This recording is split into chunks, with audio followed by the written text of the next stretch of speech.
music nga gikan nagkuha kag music outside.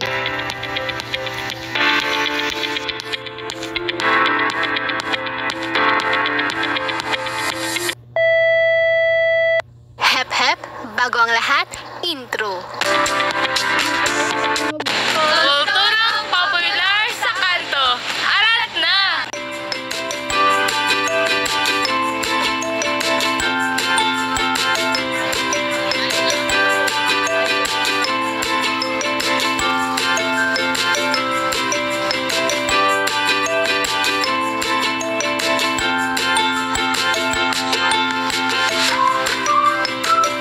Hi mga ka-streets! Welcome sa ating vlog. Nandito tayo ngayon sa Valencia City, Bukidnon. At kung nakikita niyo sa ating likuran, ating makikita ang iba't ibang pagkain ng street foods. Ngayon, samahan niyo kami sa pagiging at pagtangkilik at tatalakayin natin ang isa sa pinaka-paborito at abot kayang bahagi ng kulturang Pinoy, ang street food.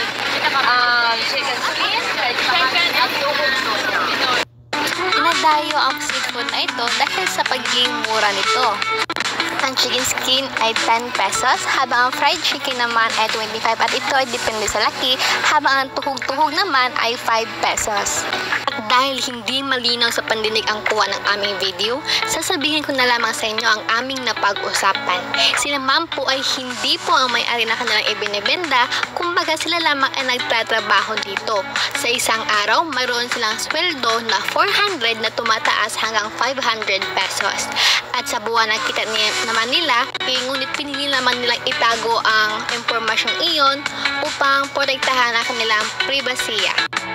Napag-alaman namin na matagal na pala sila nabibinta dito dahil ang karaniwang customer pala nila ay mga estudyante at meron namang mga matatandang ngunit kalimitan lamang o hindi naman madalas na bumibili dahil ang lugar na po ito ay sentro ng sakayan kung saan ang mga tao galing trabaho, paaralan ay dito dumadaan kung kaya't lumalakas sa kanilang mga benta.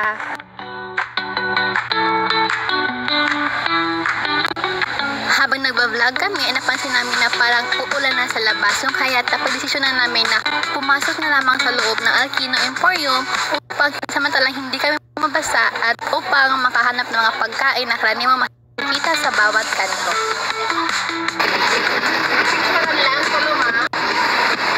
Sinubukan namin makapanayam ang isa sa nagtindahan ng mga pagkain kanto dito sa loob ng Emporium. Ask ko ate kung unsa ang na-benefit ninyo sa pagbaligya sa street foods po, especially karon sa nibalik na ang normal nga panahon sa economics. Gumamit kami ng wikang Bisaya upang mas lalo manawaan ang aming kapanayam ang aming mga tinatanong. Nakatabang ba siya sa kaning family needs? Kaning medyo okay. So unsa pod na kaning na time nga kaning unsa ka kusog ug unsa ka hinay ang kaning street food po? Depende sa adlaw. Depende. Unsa nga days ate? Hindi ka ba kasi depende. Magdepende siya. Okay. Pero ang ibo kay Domingo. Domingo sa mga hapon or whole day. Okay. Ang magkaning ang mamalit ate mga batanon lang ba or pang mix? Ay. So pang masa jud siya. Okay. Matapos ang pagtatanong namin sa kanila, ay buong gala kami ng pasalamat sa kanila. Pagkatapos noon ay bumili kami ng kanilang mga produkto upang ipakita ang pagsuporta sa isang kultura na matagal nang minamahal at tinatangkilik ng isang mamamayang Pilipino.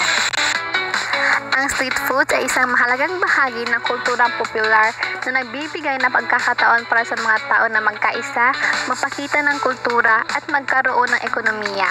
Sa pamamagitan ng mga sikat na pagkain tulad ng balut, kwek-kwek at barbecue, ang street foods ay naging simbolo ng identidad ng isang lugar at nagbibigay ng pagmamalaki sa mga tao.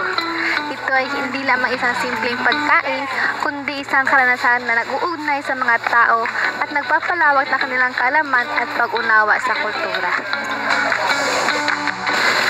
Comment down below kung ano paborito mo